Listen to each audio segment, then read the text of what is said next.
this game. So white play e4, e5, and start with Ruy Lopez, or people call that Spanish opening.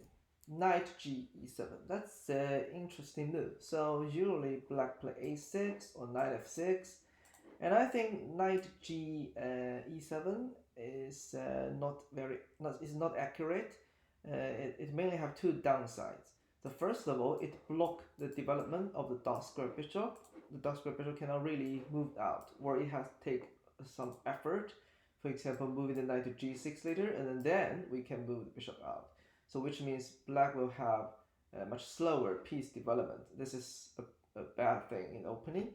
And another thing is the most common place for the g8 knight is to f6. So when knight at f6 is very close, it's closer to the center. It controls two center squares. So controlling center is a very important topic in opening. The knight e7 it only controls d5 if we look at the four center square. So that's a problem. And this is something we can keep in mind when we saw this move in the real game. So white play knight c3, develop pieces, that's good.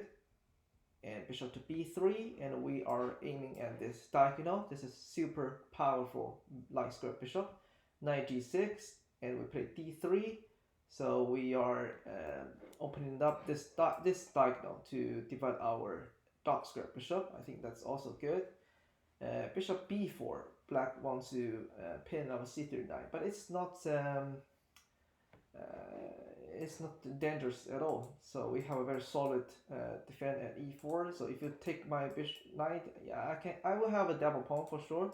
But I mean, bishop is slightly better than a knight if the game is quite open. So we don't need to worry about the piece exchange here. And instead, I think there is some opportunity we can take at the king side. So knight g5. This is what I said. Because of the slow development of black pieces. Imagining if the knight moved to f6 at the first place, so now black could probably already make the king like castle to g8.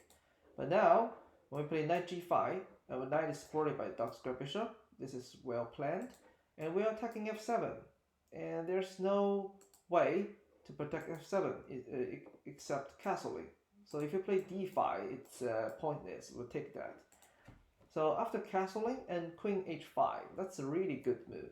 Because the move is at g6 instead of f6, that's another problem with knight e7, because then we lose control of h5. So that's why the white queen is stepping in, and we're attacking h7. And how can black protect h7? h6, and we win a knight. Or maybe we can take the pawn first and then take the knight, so we can pin the rook. Yeah. So we take the knight, we win the knight, and the black take our knight, and we take that with a pawn. But probably maybe taking that with bishop is better, because that's attack, and then we can keep maybe pushing bishop to h6. So taking that with a queen and queen trade, so white won a pawn, and white is better. c5, c4. Well, I will move my bishop to d5 if I want to avoid being like trapped. I wouldn't consider c4 because the pawn actually like blocking our bishop on its own. So I will move the bishop to d5. And another thing is we can actually win the pawn, right? There's a fork, bishop e7. We can attack the rook and win the. So what if c4? And if we take that, yeah, we can move bishop back and we win the pawn later. We win the pawn later. c4, b4. So now, yeah, so black block our like bishop, but we can play bishop e7. Yeah, we realize this move. That's good. a4 exchange, rook c1. We want to resolve the double pawn. That's good. b3. It just giving up the pawn. Yeah, but maybe it's really hard to protect the b4. Check. Rook a1, we want to defend the back rank, but maybe we can push the pawn to h4 because, I mean, Rook a1 doesn't really solve the problem at back rank. We still need to make our rook stay at first rank, but we need to solve that essentially maybe h4. So yeah, I think in this way we can make the king safe. Rook c3. So the position is quite balanced, and we are attacking this pawn, so we exchange pawns. f3.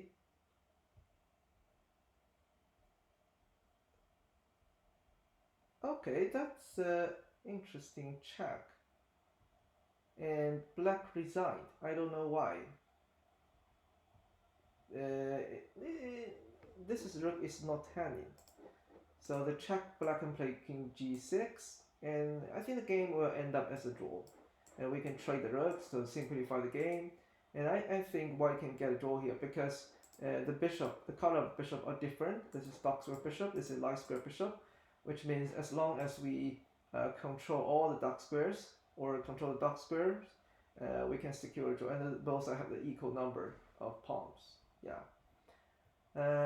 Okay, so that's it.